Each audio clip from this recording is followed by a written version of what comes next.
네, 오늘 39장 42절에 보면 여호와께서 모세에게 명령하신 대로 이스라엘 자손이 모든 역사를 마쳤다. 모든 역사를 마쳤다. 하나님이 성막을 계획하시고 이것을 지으라고 말씀했는데 이스라엘 백성들이 모세에게 명령하신 대로 이 모든 이제 성전 성막을 건축했습니다. 그리고 43절 같이 읽읍시다. 시작. 모세가 그 마침 모든 것을 본즉 여호와께서 명령하신 대로 되었으므로 모세가 그들에게 축복하였더라. 하나님이 계획했는데 하나님께서 명령하신 모습이 바로 이와 같은 모습이죠. 성막의 모습입니다. 이렇게 하나님이 명령하신 대로 이제 지어졌다는 것입니다. 저는요, 오늘 우리가 영적인 눈으로 보면요, 사실은 하나님이 명령하신 대로 하나님의 뜻대로 우리 삶에 되어진 것들이 참 많습니다. 지금 미국에 대선이 얼마 남지 않았습니다. 공화당 후보 트럼프, 민주당 후보 해리스 치열한 선거 운동을 치르고 있는데, 여러분 왜 우리나라 대통령도 아닌데 우리가 이렇게 관심을 가지고 이렇게 신경을 써야 됩니까? 이유는 미국 대통령의 정책과 그 다음에 결정이 실제적인 많은 일들을 만들어내기 때문이죠. 우리나라도요, 정치가 신뢰되지 못하더라도 우리가 정치를 무시하지 못하는 이유는 일을 행하고 만드는 실제적인 능력이 이 정치인에게 있습니다. 그래서 우리가 기도하면서 투표하고 선거에 참여한 이유가 그렇죠. 그러나 여러분, 미국의 대통령이라도 그가 말한 공약이 그대로 이루어지지는 않습니다. 상황에 따라 조정이 되고 변질되고 또 취소가 되기도 합니다. 그러나 오늘 우리 하나님께서 공약하시면, 하나님께서 말씀하시면 하나님은 반드시 그 일을 이루는 줄로 믿습니다. 그래서 오늘 이 성막을 통해서 우리가 알아야 되는 것, 첫 번째가 하나님이 명령하신 일은 하나님이 이루신다는 거예요. 하나님이 계획하신 일은 반드시 하나님이 이루신다는 것입니다. 여러분, 오늘 출애굽기 35장 31절에 이렇게 말씀합니다. 시작. 하나님의 영을 그에게 충만하게 하여 지혜와 총명과 지식으로 여러 가지 일을 하게 하시되, 하나님이 영을 주셔서 여러 가지 하나님이 일을 이루게 하신다는 것입니다. 여러분, 오늘 하나님이 성막을 만들으라고 하신 목적이 무엇입니까? 자, 이 다른 그림을 한번 보면요, 이 성막 안에 보면 물두멍도 있고 번제단도 있고 떡상도 있고 법궤도 있습니다. 제가 이거를 주일날 다 설명할 수는 없어요. 그러나 이 모든 성막이 가리키는 예수 그리스도입니다. 예수 그리스도의 십자가의 은혜예요. 하나님 왜 성막을 만들라고 했습니까? 이 성막은 전부 인간의 구속사, 인간이 어떻게 구원받을 수 있냐는 것이죠. 죄인이 어떻게 제사함을 받고 하나님을 만날 수 있느냐, 이것을 오늘 이 성막을 통해서 하나님이 제시한 것입니다. 제가 지난번에 말씀드렸듯이 성막은 오늘날 교회의 모형입니다. 여러분, 교회, 하나님이 이 성막을 사실 설계하실 때요, 멀리 교회를 내다보신 거예요. 그래서 우리 주님 이 땅에 오셔서 마태복음 16장에 베드로에게 내가 이르노니 내가 이 반석 위에 내 교회를 세우겠다고 했습니다. 우리 하나님은 내 교회를 세우겠다고 말씀하신 것이죠. 그리고 천국 열쇠를 이 교회에다 맡긴다고 했습니다. 그래서 그 누구도 하나님의 계획을 막을 수가 없는 거예요. 그래서 2000년 역사 동안 주님의 교회는 계속해서 세워지고 하나님 나라가 확장된 것입니다. 그 다음에 주님께서 지상명령을 하셨죠. 지상명령, 바로 마태복음 28장 19절에 너희는 가서 모든 민족을 제자를 삼아 아버지와 아들과 성령 이름으로 침례를 베풀고 내가 너희에게 분부한 모든 것을 가르쳐 지키게 하라. 이 명령입니다. 그러면서 세상 끝날까지, 언제입니까? 주님이 이 땅에 재림하실 때까지 내가 너와 함께 하시겠다고 약속하셨거든요. 그래서 여러분, 전도 사역과 선교 사역은 실패가 없습니다. 하나님 우리와 함께 하셔서 우리를 돕는 거예요. 그래서 우리는 선교를 멈출 수 없습니다. 여러분, 우리가 선교하다 보면 이런 생각이 듭니다. 이것이 되겠느냐? 우리가 조금 이렇게 선교 돕고 또 전도하고 이렇게 한다고 뭐가 되겠느냐, 이런 생각이 인간적으로 들 때가 있어요. 여러분, 이전에 제가 티니지에 그 선교사님들 세미나를 한번 인도한 적이 있습니다. 그때 들은 이야기입니다. 티니지는 98%가 이슬람권이에요. 그래서 세계 전 미국을 비롯하여 한국을 비롯하여 세계에서 약 수백 명의 선교사님이 풀타임으로 가서 선교했습니다. 수십 년 동안 선교했습니다. 그런데 수백 명의 풀타임 선교사님이 수십 년 그곳에서 복음을 전했는데 수십 년 얻은 열매가 선교사님들의 숫자보다 적다는 거예요. 무슨 말씀인지 이해가 되십니까? 여러분, 그렇게 생각하면 인간적으로 이게 되겠느냐, 이런 복음의 불모지에 이런 일들이, 이런 하나님의 나라가 세워지겠느냐. 그런데 여러분, 그렇게 생각하면 안 됩니다. 우리는 답답하고 뭔가 안 이루어지는 것 같고 열매가 없는 것 같아도 하나님은 하나님의 방법대로 일하고 있고 역사하는 줄 믿으시기 바랍니다. 하나님은 하나님의 방법대로 역사하고 있다는 거죠. 여러분, 제가 지난번 참 그 북한 기독교 총연합회 가서 제가 그 목사님들이 말씀을 전하고 굉장히 제가 은혜 받았어요.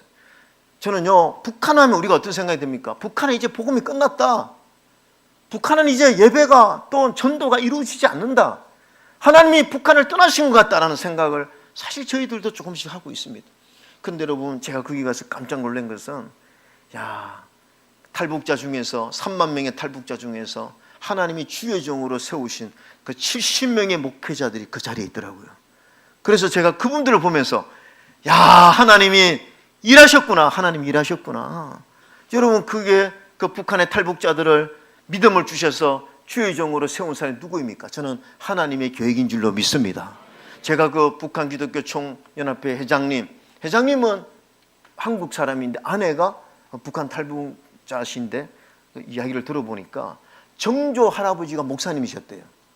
그런데 신기한 것은요, 우리 침례교단을 누가 세웠습니까?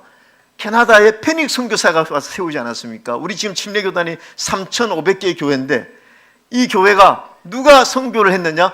캐나다의 페닉 선교사가 선교를 했는데 정조 할아버지가 목사님인데 그 사모님, 북한에 탈북하신 정조 할아버지가 페닉 선교사를 통해서 말씀을 배우고 찬송을 배웠다는 거예요. 그래서 제가 이러는 걸 보면서 하나님은 하나님의 방법대로 일하신다, 그런 생각을 했습니다. 여러분, 지금 이스라엘이 하나님의 성막을 지으라고 하셨고, 이스라엘이 이 성막을 하나님께 소명을 받고 지은 것은 시내산에서 약 6개월에서 9개월 정도 걸렸어요. 1년이 안 됐습니다. 성전 건축하는 기간이, 성막 건축하는 기간이 한 9개월밖에 되지 않았어요. 여러분, 적응적인 것이 아닙니다. 이스라엘은 9개월 동안 이 성막을 지었지만 하나님은요, 창세전부터 아브라함 때부터 이 모든 것을 계획한 거예요.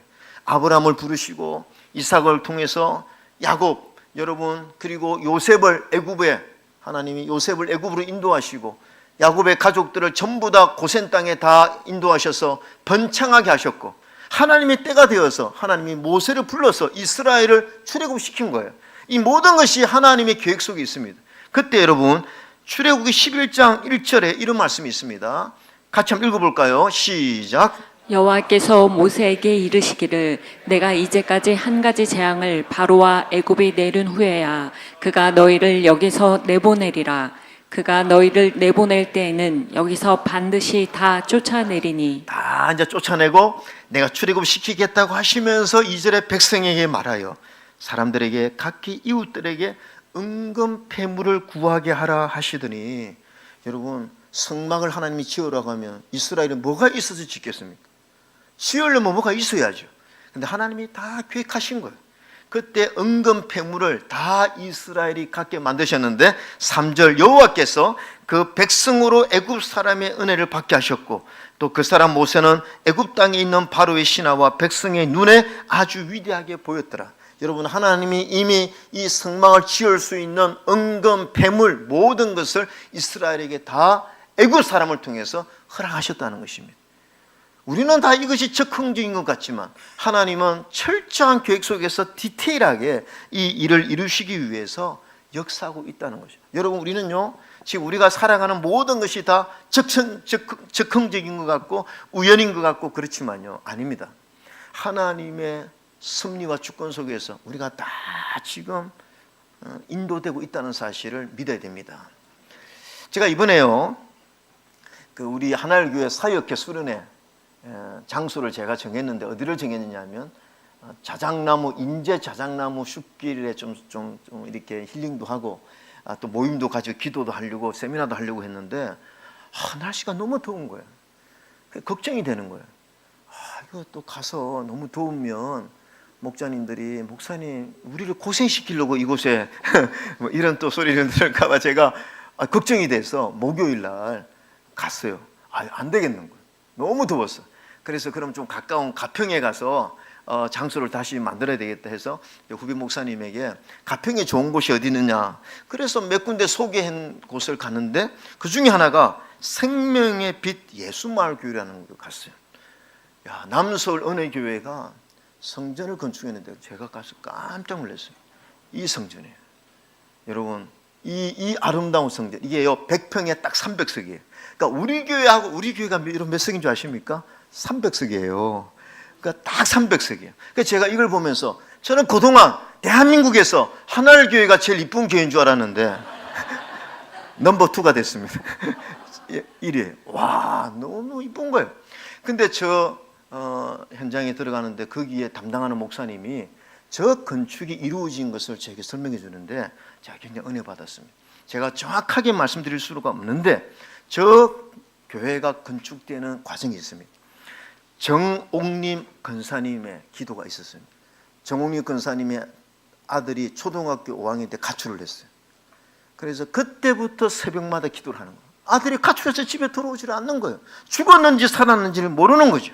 그래서 계속해서 이 아들을 위해서 기도했는데 그 아들이 이장균 JK건설 회장입니다. 이 아들이 나중에 성공을 한 거예요. 그래서 수십 년 후에 어머니를 찾았는데 어머니가 가출한 그때부터 이 아들을 위해서 기도했다는 걸 들어보니까 자기는 믿음이 없지만 내가 성공한 게 어머니의 기도 때문에 성공했구나 생각했는데, 이 어머니가 너 이렇게 아름다운 집을 짓고 건축일을 하는데 너 하나님을 위해서 좀 아름다운 예배당을 지어줄 수 없니? 이렇게 부탁하고 돌아가신 거예요. 그래서 마음에 늘 짐을 짓고 있어요. 부담에 어머니가 소원이 그 좋은 예배당을 너 건축 기술로 한번 좀 지어라고. 그런데 이분이 러시아에서 이제 사업을 하고 있는데 그때 홍정길 목사님 아시죠? 유명한 홍정길 목사님이 이제 저기 가평에다가 발달 장애 학교도 짓고 뭐 그렇게 한 장애인 사역을 많이 하신 분인데 그 홍정길 목사님이 선교차 러시아에 간 거예요. 선교지 방문한다고. 그런데 목사님이 한국에서는 목사님이 오셨다는 이야기를 들으니까 회장님 그 목사님 좀 만나고 싶다고. 그래서 만나서 자초지종을 이야기한 겁니다. 어머니가 내가 가출했는데 어머니가 이렇게 해서 내가 이 홍송을 내가 다 기증하고 싶다고. 목사님이 교회를 좀 지어주시면 내가 이걸 무료로 다 기증하고 싶다고. 근데 홍정길 목사님이 이게 부담스러운 거예요. 아니 이 소나무, 이 비싼 소나무를 다 받았다가 이거 어떻게 하지? 근데 워낙 간청을 하니까 그걸 받은 겁니다. 교회에 협의를 하고 이걸 가평에다 다 받아놓은 거예요. 그러니까 막 약 1000개 정도. 여러분 저 비싼 소나무를 한 1000개 정도 받아놓은 거예요. 가평에다가. 그 걱정이 되는 거예요. 소나무는 받았는데 이걸 어떻게 아름다운 건축을 하니까 걱정이 돼서 목사님이 누구를 만나서 그 자초지종도 이야기하니까 그분이 목사님 유명한 설계사 내가 아는 설계사가 있다고. 그 사람을 소개했는데 이 사람이 누구냐? 이 사람이 프랑스에서 어릴 때 자랐어요. 이 소년이 가족과 함께 룽상 성당을 지나다가 그 아름답고 성스러운 건축물에 감동을 해서 이 아이가 믿음이 좋았어요. 그 나오면서 그 현관을 붙잡고 하나님 나도 크면 이렇게 아름다운 예배당을 하나님께 드리고 싶다고 기도를 한 거예요. 그리고 자기는 건축을 해서 하나님 앞에 이런 아름다운 예배당을 짓고 싶다고 기도를 했는데 23년 후에 누가 홍정길 목사님을 소개해 준 거예요. 이것 때문에. 그래서 이분이 이 통나무를 보는 순간 그때 기도가 떠올랐대요. 하나님이 이때를 내 기도를 들어주셨구나. 그래서요 내가 하겠다고, 내가 설계해서 교회를 짓겠다고 합의를 해서 그분 이름이 참 이름 좋습니다. 신형철. 하여튼 형자 철자 들어가면 빛이 나요. 빛이 나. 이래가지고 이분이 설계해서요 이 건물을 지은 거예요. 지금은 옆에 선교사 숙소가 있고 그 선교사님들이 여기에서 예배드리는 거예요. 제가 이 이야기를 들으면서 여러분 이게 그냥 순간적으로 이 교회당이 지어진 것 같지만 아니라는 거예요. 하나님이 이 아이의 기도를 들으셨고 이 어머니의 눈물의 기도를 들으셨고 이렇게 해서 이걸 다 하나님이 홍정길 목사님을 축복의 통로로 쓰시고 이러면서 이렇게 만나고 저렇게 만나고 하게 해주셔서 하나님 이 아름다운 예배당을 건축하게 하신 줄로 믿습니다. 제가 이런 얘기를 드리지만요, 우리에게 이런 일들이 많이 일어나고 있다니까요. 내가 만난 거, 하늘교회 온 거, 내가 이 사업을 또 만난 거, 내가 이 직장에 들어간 거, 이 모든 것들이요, 그냥 나는 즉흥적으로 내가 운이 좋아서 나는 뭐 이렇게 했구나 하지만 아닙니다. 보이지 않는 하나님의 계획과 섭리 속에서 우리 인생이 이루어지고 있다는 걸 믿으면 아멘 합시다. 두 번째는 하나님의 명령이 공동체의 열정과 협력으로 세워지는 것을 하나님이 기뻐한다는 것이죠. 자, 제가 이 출애굽기 35장부터 쭉 읽으면서 여러분 참 하나님이 안 써도 될 그런 내용들을 너무 많이 쓰셨어요. 왜냐하면 누가 이걸 가져왔다, 누가 이걸 협력했다, 그냥 이렇게 하면 되는데, 자, 제가 대표적으로 몇 개만 출애굽기 35장 27절 한번 읽어봅시다. 27 시작. 모든 족장은 호바노와 및 에봇과 흉패에 물릴 보석을 가져왔으며. 족장들 리더자들 아닙니까? 비싼 걸 하나님께 이렇게 가져왔다. 뭘 가져왔느냐? 이런 걸 가져왔다. 그러면서 25절에 보면 읽읍시다. 시작. 마음이 슬기로운 모든 여인은 손수 실을 빼고 그 뺀 청색, 자색, 홍색 실과 가는 배실을 가져왔으며. 여인들은요 실을 가져왔다는 것이죠. 그래서 이 실을 가져오면 오홀리압이 그걸 받아가지고 휘장을 만드는데 사용했다는 것입니다. 여러분, 오늘 이 성막을 만드는데 어떻게 보면 하나님이 모세와 오홀리압이라든지 이런 특정한 은사가 있는 사람 몇 사람 불러서 너희들이 지으라 할 수 있는 거예요. 그런데 하나님은 그렇게 하지 않습니다. 어떻게든지 온 백성이, 모든 남녀가 신분을 막론하고 모든 사람이 동참해서 나이 드신 연로하신 권사님들은 실이라도 뽑아서 이렇게 협력하게 만들었다는 것입니다. 저는 이것을 보면서 뭡니까? 하나님은 나 개인의 헌신도 기뻐하시지만 하나님의 나라의 공동체들이 함께 협력해서 주님의 명령에 순종하는 것을 더 기뻐하는 줄 믿으면 아멘 합시다. 그래서 우리가 협력하는 것이 이게 귀한 일이에요. 근데 보세요, 내가 리더가 되면요 쉽지만 협력하는 일은 쉽지가 않습니다. 왠 줄 아십니까? 여러분, 협력하는 것은 내 이름이 드러나지 않아요. 조금 시간이 지나면요 누가 협력했는지도 몰라요. 그래서 주연이 아니고 조연이 되기 때문에 이거 재미가 없을 수가 있는 거죠. 그래서 협력은요 이름 없이 빚도 없이 내가 이렇게 잘 섬긴다는 게 결코 쉽지 않습니다. 우리 지난달에 캄보디아 선교 갔잖아요. 우리 교인들 20명입니까? 30명이 갔습니다. 우리 학생들 청년들 갔잖아요. 자, 20명 30명이 이 캄보디아 선교 가려면요 내가 보니까 쉬운 일이 아니에요. 우리 학생들이 막 댄스 준비하면 내가 보니까 어머니들이 차를 태워서 교회 와가지고 끝날 때가 기다렸다가 데리고 가고 또 태우고 왔다가 데리고, 그것도 쉬운 일이 아니에요. 하여튼 여러 가지 보이지 않는 그런 조연들이 있었다는 것입니다. 자, 보세요. 선교지 가서 열심히 선교했습니다. 우리 그때 보고 막 박수치고 했죠. 10년 지나면요 누가 거기 선교 갔는지도 몰라요. 그 선교사님들도 기억 못할 거예요. 그쪽에 대표 몇 사람만 기억하지 그 선교사님, 그 선교지에서 우리가 어떤 일을 했는지 아무도 기억 못한다는 거죠. 그런데 여러분, 오늘 이 성경을 통해서 하나님이 일일이 이 모든 걸 다 기록해 놓고 있습니다. 자, 출애굽기 38장 24절 한번 볼까요? 24절입니다.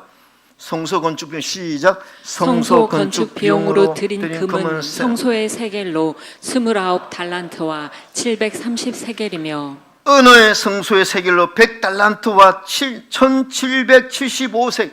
여러분, 얼마나 이 하나님이 구체적으로 이 모든 재료들에 대해서 다 기록해 놓고 있습니다. 누가 이렇게 헌신했는지 다 기록해 있는 거죠.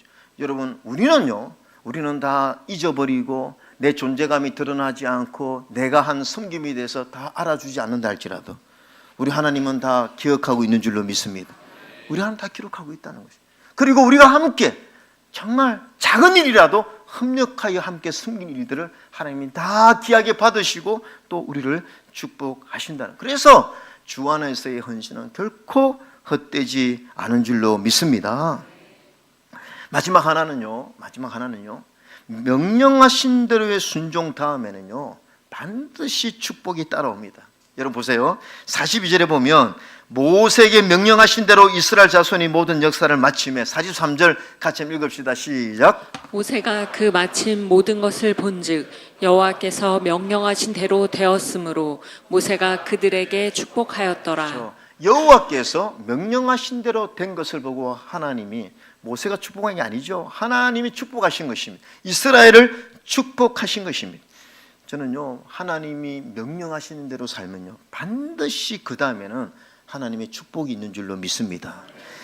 성공에 대해서 이전에 미국에서 이런 주장이 인기가 있었던 때가 있습니다. 어떤 사람이 성공하는 사람이냐? 노만 빈센트 필이라는 사람이 적극적 사고방식이라는 책을 썼는데 이게 막 엄청난 인기 있는 베스트셀러가 됐어요. 그래서 적극적 사고방식. 또 로버트 슐러라고 하는 미국의 유명한 목사님이 이 가능적 사고, 성공적 사고라는 책을 썼는데 이게 뭡니까? 할 수 있다. 무슨 말이냐? 믿는다에게는 능치 못함이 없다. 막 이러면서 막 적극적인 조엘 오스틴이 긍정의 힘이라는 책을 또 써가지고 이게 또 막 휴스턴부터 해서 엄청 인기가 있었죠. 이게 뭐냐 하면 야, 적극적인 사고를 하고 긍정적인 마음을 가지면 성공하고 축복을 받는다는 것입니다. 신앙적으로 일리가 있고 어느 정도 일리가 있고 심리학적으로도 이해가 되는 측면이 있습니다. 또 이런 것이 있습니다. 누구든지 예수를 믿으면 건강하고 부유하게 된다. 내 운이 잘된 같이 내가 범사가 잘 된다. 병들고 가난한 것은 전부 다 저주다. 예수님이 십자가를 죽으시면서 이 저주를 다 끊었다. 그래서 예수를 잘 믿으면 반드시 부와 번영과 축복이 따르는데 너가 지금 가난하고 너의 인생에 복이 없는 것은 예수를 잘못 믿었기 때문이다. 이런 식으로 막 강조하는 거. 이걸 조금 신학적으로만 번영신학입니다. 번영신학도 반은 맞고 반은 틀린 거죠. 저는요, 결론적으로 말씀드립니다. 성경에서 말하는 성공과 성경에서 말하는 복은 뭐냐 하면 하나님이 복을 주실 만한 사람이 되는 거예요. 아멘입니까 여러분? 하나님이 복을 주실 만한 사람이 되는 건데 하나님이 복을 주실 만한 사람은요, 제가 결론적으로 말씀드리면 순종의 사람인 거예요. 순종의 사람. 여러분 보세요. 순종이라는 것이 요즘 뭐 참 우리가 받아들이기 어려운 단어인지 몰라도 에덴 동산은요, 하나님이 모든 걸 다 주셨습니다. 에덴 동산에는 아담과 하와에게 모든 걸 다 누리라고 했어요. 근데 어쩔 때 너가 순종의 사람이 될 때입니다. 조건이 하나 있습니다. 너가 순종의 사람이 될 때. 근데 하나님이 아담과 하와에게 부탁한 순종 어렵지 않은 거였어요. 다 누리라는 것입니다. 근데 선악과를 알게 하는 나무만 먹지 말라는, 이게 하나님의 순종을 요구했습니다. 그 만약에 아담과 하와가 다 누리되 선악을 알게 하는 선악과만 먹지 않는 순종을 택했다면 그 축복은 계속되어졌다는 거죠. 근데 순종의 사람이 되지 못했을 때 그 축복을 잃어버렸다는 것입니다. 그래서 여러분, 우리 인생이 가장 잘 사는 인생, 가장 성공하는 인생이 뭐냐? 하나님이 나에게 명령하신 대로, 하나님이 나에게 말씀하신 대로, 깨달아지는 대로 순종하며 사는 삶의 태도인 줄로 믿습니다. 이게 가장 빠른 성공과 축복의 지름길이라는 거예요.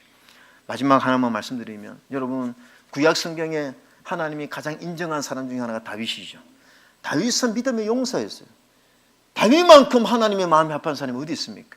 다윗은 잘 사는 사람입니다. 성공한 사람입니다. 믿음으로 성공한 사람입니다. 그런데 이 다윗이 죽을 때가 됐습니다. 그 아들에게 믿음의 유산을 남겨주고 싶은 거예요. 그 아들이 누구냐? 솔로몬이었습니다.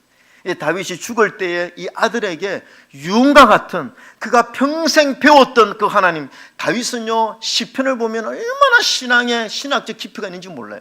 그런 다윗이 그 아들에게 얼마나 많은 것을 가르쳐주고 싶었겠습니까? 그러나 다윗이 죽을 때 딱 유언으로 남긴 한 말씀이 바로 이 말씀이에요. 열왕기상 2장 1절에 다윗이 죽을 날이 임박하매 그의 아들 솔로몬에게 명령하여 이르되 내가 이제 세상 모든 사람이 가는 길로 되었나니 너는 힘써 대장부가 되고. 이제 3절, 그 많고 많은 말 중에 다윗이 솔로몬에게 남기고 싶은 말이 이겁니다. 같이 읽읍시다. 시작. 내 하나님 여호와의 명령을 지켜 그 길로 행하여 그 법률과 계명과 율례와 증거를 모세의 율법에 기록된 대로 지키라.